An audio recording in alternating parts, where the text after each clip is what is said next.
And then he gives an interview last night to Vox, one of the many places that did a fawning profile of him, okay? Gives I don't know if you want to call it an interview. He had an on-the-record text exchange or DM exchange on Twitter. And the senior writer's named Kelsey Piper. They had the following DMs, all right, just to give you a sample of what he said. He said his past conciliatory statements, like when he said last month that some amount of crypto regulation would be definitely good, he told this guy that was just PR. F regulators. They make everything worse. Then he went on to say, well, maybe it would be good, but regulators can't do it.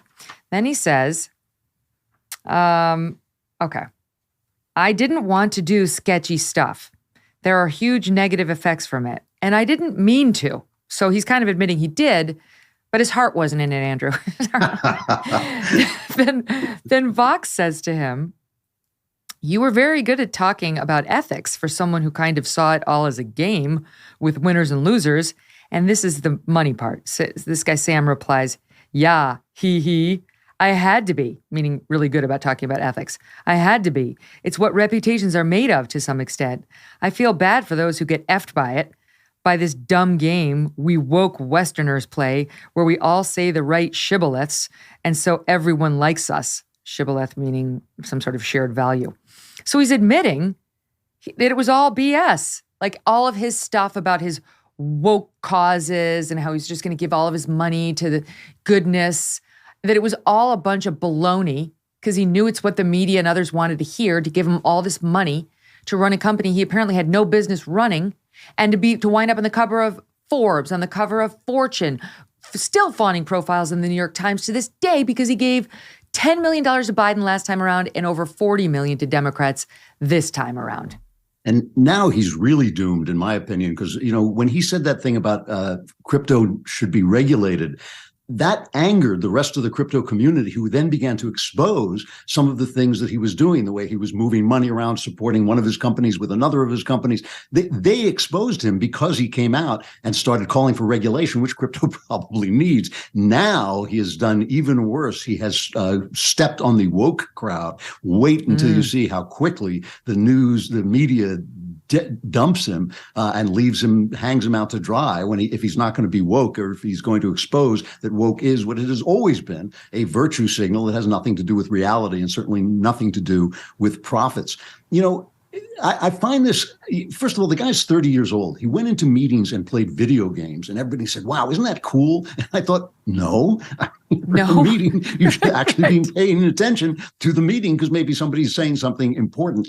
The whole thing reminds me of like the Bonfire of the Vanities on Speed. For those who don't remember Tom Wolfe's novel, The Bonfire of the Vanities, it was about a bond trader. And the whole point was that the guy produces nothing. He does nothing. He simply takes bits off what everybody else is doing. Peggy Noonan at the time described it as shuffling about a bunch of money around. And when you're done shuffling it, there's somehow more money. And I think now we not only have that, we not only have money detached from any accomplishment or any manufacture whatsoever, we have money actually detached from money. We have cryptocurrency, which means nothing. It kind of can disappear with the press of a button, as indeed in this case it seems to have done. I can't help but feel that in the history books, when they go back on this and they think about the great crash of 2024 or 2026 or whenever it comes, they're going to say that it had something to do with the fact that money has become detached from value. We even have modern monetary theory where people say, yeah, we can print all the money we want. It's not going to have any effect at all. I mean, people are now living in a complete fantasy world when it comes to money. And I think this is the first guy who actually sort of understood that he was in that fantasy world, shared the fantasy. Everyone believed it. He was giving, he supported the right people, said the right things. And now it turns out he was walking on air. It's kind of frightening. And I think one of the things that you're seeing now is all these people taking stock of what it means to have a currency that's attached to nothing, including the American currency. I mean, America lives off the fact that everybody lives on our currency, which is why we managed to survive. But the inflation that's happening is because of printing money that has no value. The fact that they're having almost twice the inflation in England, it's up to 11% over there, has to do with the fact that nobody uses the pound anymore as the going currency. They use the dollar, so we can keep printing for a while. But all of this stuff is this fantasy world we're living in where money has become detached from anything that looks like value. It's one thing to say, well, the gold standard didn't matter, but some standard has to matter. Something has to, money has to mean something. It has to represent, symbolize something.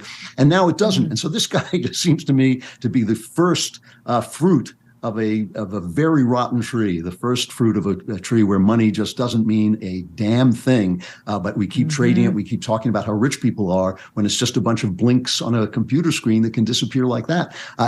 In some ways, I sympathize with him. He's just the first guy to get caught. Well, and he was funding Vox, the very organization that did the fawning profile on him. And we've seen this over and over. He funded a lot of these left-wing publications that either previously to getting the money did fawning profiles on him, or right after getting the money did the fawning profiles on him. And it's all a game. It's kind of cool to hear him admit it. It was all bullshit. It was all bullshit. I'm not woke. I'm just using you losers. Like, good for him. Am I rooting for him? No, I'm not rooting for him. Okay. But I appreciate the moment of honesty. Like many people, I am trying to eat healthier these days, and that is one of the reasons why I love good olive oil. And by good, I mean fresh. Olive oil packs the most flavor and healthiest nutrients when it's fresh from the farm. And that's the problem with supermarket olive oils. They're not fresh. They can sit on the shelf for many months growing stale. That's why I like my olive oil direct from small, award-winning farms, thanks to a guy named TJ Robinson, also known as the olive oil hunter. When I first tasted TJ's Farm Fresh oils, I fell in love with their vibrant flavors. They are delicious on salad, veggies, pasta, meat, fish, you name it. And as an introduction to his fresh pressed olive oil club, TJ's willing to send you a full-size $39 bottle of one of the world's finest artisanal olive oils for just $1 to help him cover shipping. Best of all, there is never a commitment to buy anything, and you can cancel your membership at any time. Get your free $39 bottle for just $1 shipping and taste the difference freshness makes. Go to harvestfreshnow.com. That's harvestfreshnow.com for a free bottle and pay just $1 shipping. harvestfreshnow.com. Hey, thanks so much for watching. If you like what you just saw, hit the subscribe button for more clips and full episodes.